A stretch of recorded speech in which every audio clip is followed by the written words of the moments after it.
6 שנים אני מאבד את האדמה, ובשנה השביעית צריך מאכל באיזו שנה. למצווה הגדולה הזו של השביעית, השביעית היא להשם. שבורא עולם, אין לנו על מי לשען, אלא על אבינו שבשמיים. Shmitah, literally suspension, is the last year of every 7-year cycle during which the fields of Israel rest by the suspension of all agricultural activity. In this way, the land becomes rejuvenated and made holy for Hashem. Who told these farmers that Shmitah was possible in modern times? How did so many come to believe in the mitzvah? From where did their inspiration come? Much of it came from this man. The name of Rabbi Yamin Mendelssohn, Zecher Tzadik Levracha, is virtually synonymous with modern Shmitah observance in Eretz Yisrael. What led a young Polish rabbi to a dry, inhospitable plot of land in the Negev desert, there to teach the Jewish world about our laws of agriculture? The journey of Rabbi Yamin from his native Plock, Poland, to the settlement of Komamias is a story of inspiration and hashgacha pratis. His vision and those who shared it are still transforming agriculture in Eretz Yisrael today through the work of Keren HaShvius and the ever-increasing Shomrei Shvius farmers, the mighty of spirit. Let's begin at the beginning, the old country.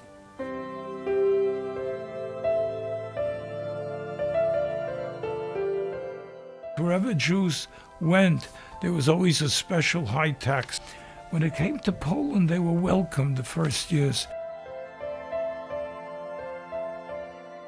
Rebbes, Hasidic Rebbes, named it Paylon, rest here, as a simon min hashamayim that we finally came to a place where we can rest. It is known, as far as history is concerned, Jews established the currency of Poland. And so in Poland, they had a tremendous amount of financial success.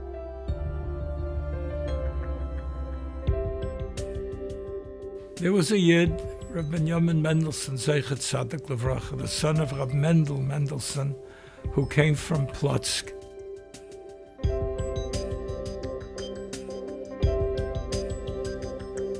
The city of Plock is located in central Poland, and its Jewish community is considered one of the oldest in Poland. Records show that there were Jews living in Plock dating back to the year 1237. And throughout the centuries, there were various Gedolei Torah of Hasidus that lived there. Plock was a typical Hasidic place, and at the time of the Mendelssohns, it was certainly in transition because of the war. Reb Mendel was known not only to be a great Talmud Chacham, but also someone that cared for his community. And as such, even as the community was becoming increasingly assimilated, the people continued to turn to him for guidance and chizik with their personal problems. סבא שלי, זכרונו לברכה, היה ראש ישיבה בפלוצק. היה לו תלמידים רבים, היה ראש ישיבה בפלוצק, עוד בארץ אחרי מלחמת העולם, רב נוסן גרינברג, רב חיים גולדברג, רב ינקל קרבר ועוד ועוד. בראשם הגאון החסיד רב לייב גליבטה, זכר צדיק לברכה, שאני זוכר איך שהוא היה בא לארץ, איך שהוא היה שמח עם אבא שלי תמיד. It was into this rich heritage that Rabbi Yamin was born in 1904. As a child, Rabbi Yamin earned a reputation as a legendary masmid in his own right. After World War I, Rabbi Yamin married the daughter of Rab Aaron Moshe Chaimovitz, a Gera Chassid, and he opened the yeshiva in the small city of Bajanov in Poland. Rabbi Yamin developed a close relationship with the Ger Rebbe. At times, the Rebbe would ask Rabbi Yamin to serve as his emissary to convey messages to the leaders of Agudas Yisrael or the Beis Yaakov movement, messages that pertain to the cloud. And as time went on, more and more as the Poles became religious Christians, more and more religious anti-Semitism started in Poland. In 1939, there were 9,000 Jews living in Plotsk. Of those 9,000 Yidden, only about 300 survived the war. Rabbi Yamin himself lost most of his family.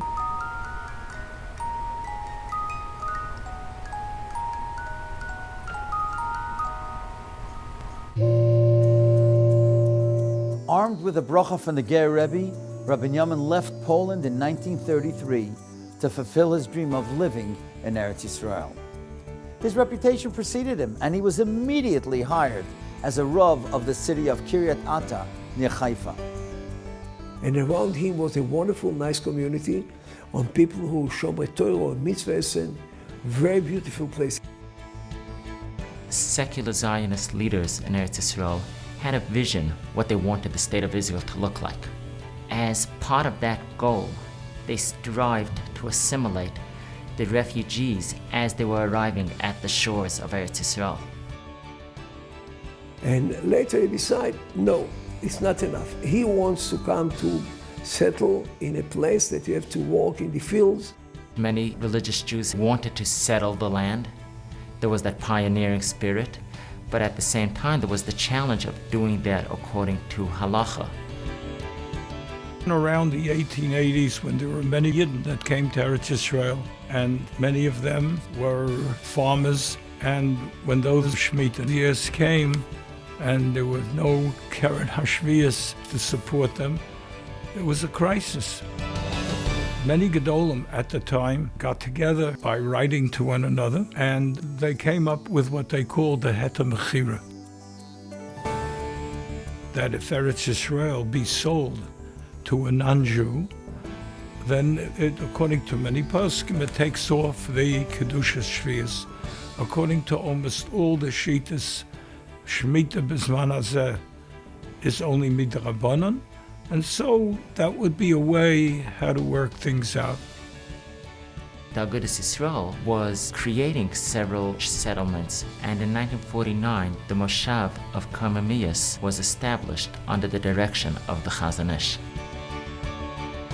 The Chazon Ish, who by then had become the voice of Shmitah observance in Eretz Yisrael, had told a group of dedicated farmers, travel to the Negev. And they did, under the most difficult conditions. On the 11th of Nisan in 5710, in 1950, they moved their rudimentary equipment to the site and set up tents. And then 2 weeks later, a government order arrived that they had to leave. They celebrated Paysach there under very difficult conditions. During Chol HaMoed, a letter was delivered to Prime Minister Ben-Gurion describing the harsh treatment. From then on, they started to be treated better and were supplied with equipment and materials.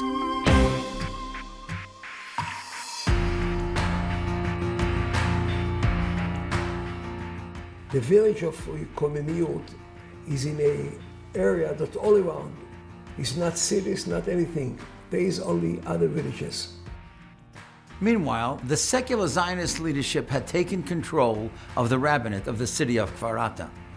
Rabbi Yamin could no longer bear the rulings they made, and he decided to leave the rabbinate. About the same time, the members of Krohn asked the Chazon Ish whom to appoint as their rabbi. Knowing of the situation in Kfar Ata, the Chazon Ish suggested Rabbi Yamin Mendelssohn without any hesitation. Most Jews who were living in Eretz Yisrael at the time, if they were even keeping the halachas of Shmitah at all, relied on the ותמיכה, where you would officially sell your land to Arabs, and then you just continued working on the land throughout the Shemitah year. The Chazon Ish was strongly opposed to that heter, as were many of the leaders of the Torah community in Eretz Yisrael in the previous generation, such as Rabbi Yeshua Leib Diskin, Rabbi Shmuel Salant. Since the Gemara says we went into Golus because of the Avay Shmitah, the Chazon Ish held that the Geula will take place because Jews are being machmir to keep Shmitah. As such, Rabbi Yamin insisted that in Krohn they follow the Paysach of the Chazon Ish and just not work the land at all throughout the year. Rabbi Yamin would have to become a fierce champion of Orthodox hashkafa, especially following the Churban in Europe, where so many had lost faith.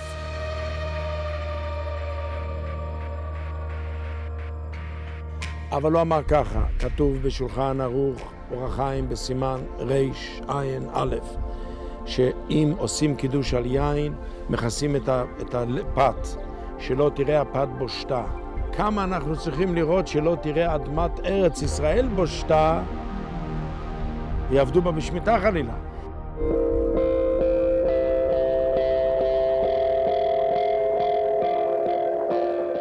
Nonetheless, that Shmitah of 5712, 1952, was hard for the new settlers in the Negev.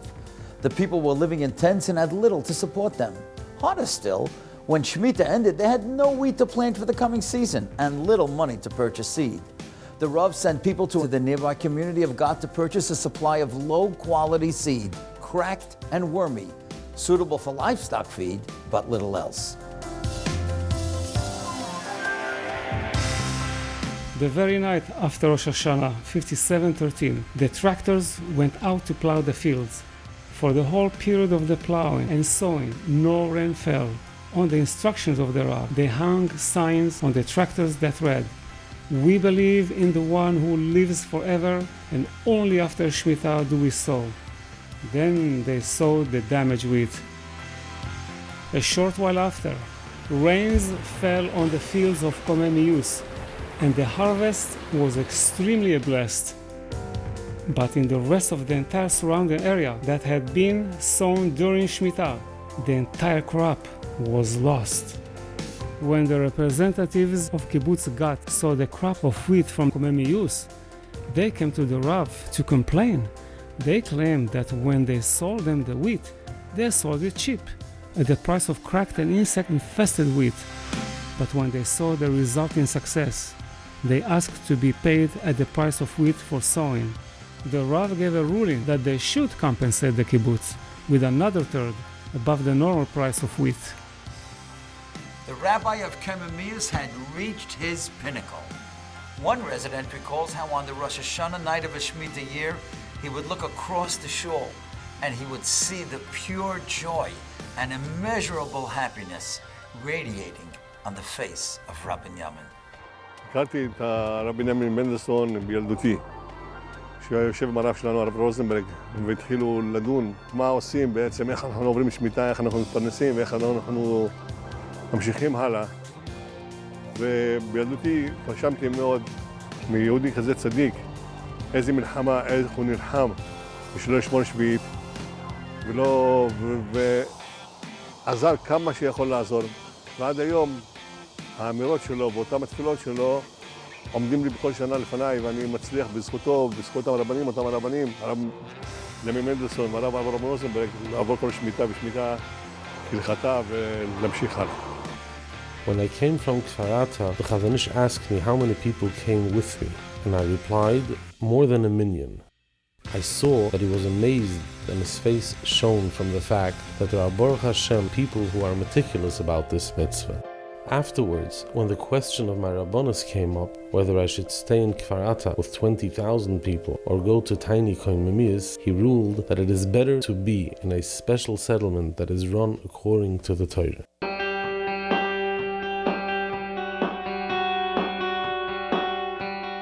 It was 10 o'clock one Friday morning in the Shmitah year of 5719, 1959.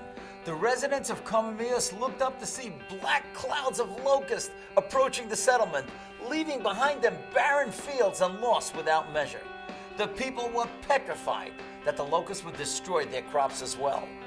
Worse, in Komemius they were keeping Shmitah, and so it was forbidden to sow again. If the locusts came, the animals would be left without any food, God forbid. Rabbi Moshe Yaakov Siegler recalled how he ran feverishly into Rabbi Yamin's house to tell him about the impending disaster. I couldn't restrain myself and entered his room to wake him.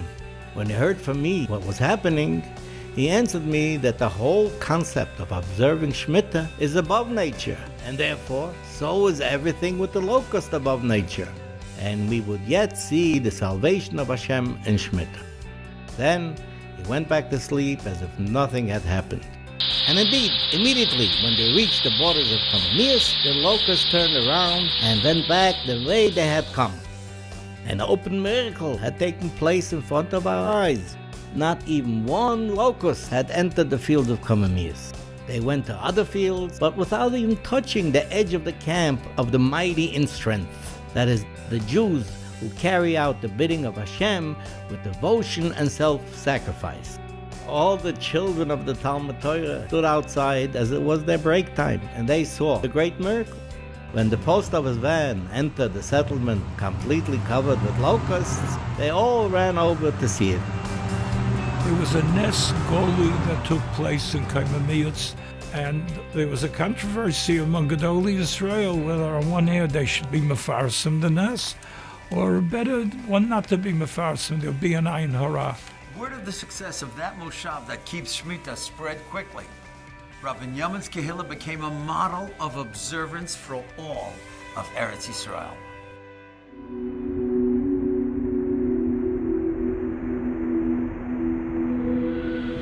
Rabbi Yamin understood that for many farmers, the primary obstacle for proper Shmitah adherence was financial. Many more would join the ranks of the Shomrei Shmitah if given proper support. He expanded the National Center for Shmitah Observing Farmers in the Shmitah years of 5712 and 5719, and he set up an international fundraising arm, now known together as Keren HaShvius. The organization's mission is to recruit farmers to keep Shmitah and to ease the financial burden of those who do. And then he traveled the country from one end to the other to promote Keren HaShvius and Shmitah observance. לא רואים תמיד, הרי שקרן השביעית דואגת להם, מקבלת על עצמה. בשמיטה הקודמת הם דאגו ל3,000 חקלאים עם פרנסה מיוחדת, מלגה מיוחדת כל חודש של $2,000, $2,500, משפחות יותר קטנות $1,500, וככה הצליחו לעבור את שנת השמיטה. When we first started working in the 1970s, hardly anybody kept Shmitah. And slowly, 1, 2, 100, 200, 300, to the point that last Shmitah, 2,300 farmers. תחשבו באמת מה זה חקלאי. חקלאי לגדל 4,000 דונם ולעזוב אותם בשנה אחת זה לא קל.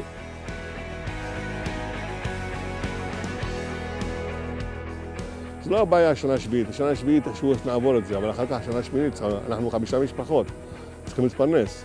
זה לא אני לבד, שאני יכול להתפרנס, אז אוקיי, אז אני אתפרנס בדוחק, וזה קשה לי, אז אני פונה לכנה השביעית, לבקש מהם את העזרה בנושא הזה, שיעזרו לי איכשהו לעבור את השנה השביעית.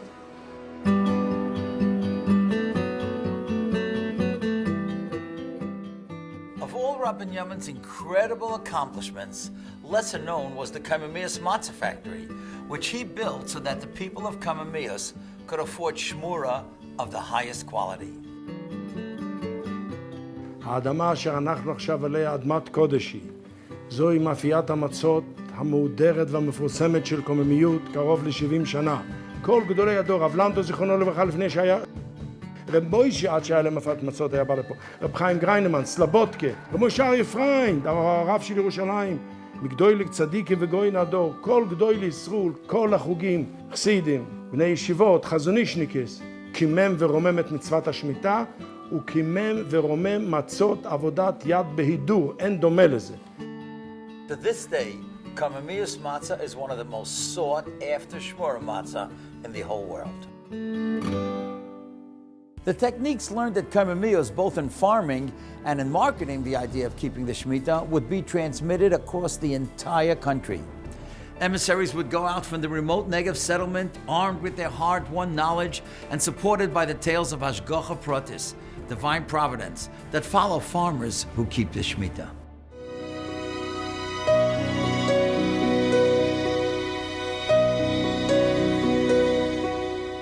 The love Rav Mendelssohn had for the people, and the love Rav Mendelssohn had for Eretz Yisrael, and the love that Rav Mendelssohn had for HaKadosh Baruch Hu. That love translated into individuals listening to him and being influenced by him, and slowly but surely a few saw that they could do it, and once they saw that they could do it, they told their friends. And a friend says, it's crazy, it's impossible. No, it's not. You see that you can do it. Rabbi Mendelssohn Zatzal was nifter in 1979. His son, Rabbi Nachum Mendelssohn, took over as Rav of Karmemius until his passing. And then his younger brother, Rabbi Yisrael Yitzchok Mendelssohn, took over after him. But there was never a moment's interruption in the work the great tzaddik himself began. Through their constant effort and the work of Keren HaShvius, Shmitah observance grows in every cycle. Today there are more Shomrei Shmitah farmers in Eretz Yisrael than ever before. The number keeps growing because once they try it and they see that it works, they never go back. אי אפשר להסביר את זה, אבל אנחנו באמת מבינים ויכולים גם להצביע גם למה. היבול היה ממש כאילו גבוה, אפילו הכפיל משנים קודמות, אבל זה משהו שכאילו אנחנו יודעים ומי שמאמין מרגיש. מי שלא מאמין אז הוא אומר שזה בגלל טמפרטורה גבוהה או בגלל קרני שמש וכל מיני כאלה. אנחנו התחלנו רק את השנה השישית לפני כמה חודשים. אנחנו רואים שיש לנו שפע יותר בירקות, יש לנו יותר ירקות מבחינת גידול. זאת אומרת, אם דונם היה נותן, סתם דוגמה לצורך העניין, היה נותן 10 טון, עכשיו הוא נותן 14 טון. שטח רגיל, ממוצע נותן בחורף, של 20 דונם כותב 250, 300 קרטון. אני כתבתי 800 קרטון בשבוע. השנה ממש היה נס ולא היה גשמים כמעט בכלל, היה ממש חוסר רציני של גשם, היה תבואה כפול מכל שנה אחרת. מה שהוא הבטיח הוא כי אנחנו מקבלים, שזה שפע. אתה מחייך אל האדמה, האדמה מחייכת אליך.